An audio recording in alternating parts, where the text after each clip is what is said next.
আগামী বছর থেকে ভারতসহ দক্ষিণ ও দক্ষিণ পূর্ব এশিয়ার পার্শ্ববর্তী দেশগুলোকে নিয়ে আঞ্চলিকভাবে নববর্ষ উদযাপনের কথা ভাবছে সরকার। ২১ এপ্রিল সচিবালয়ে আয়োজিত এক বিশেষ প্রেস ব্রিফিংয়ে প্রধানমন্ত্রীর তথ্য ও সম্প্রচার বিষয়ক উপদেষ্টা ডক্টর জাহিদুর রহমান এ তথ্য জানান।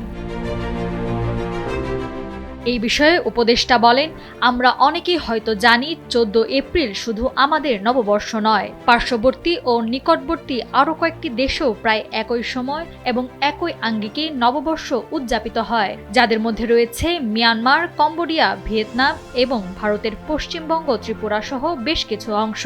আমরা আঞ্চলিকভাবে এই উৎসবটিকে একটি সাধারণ প্ল্যাটফর্মে উদযাপন করা যায় কিনা তা আগামী বছর থেকে গুরুত্বের সঙ্গে খতিয়ে দেখা হবে।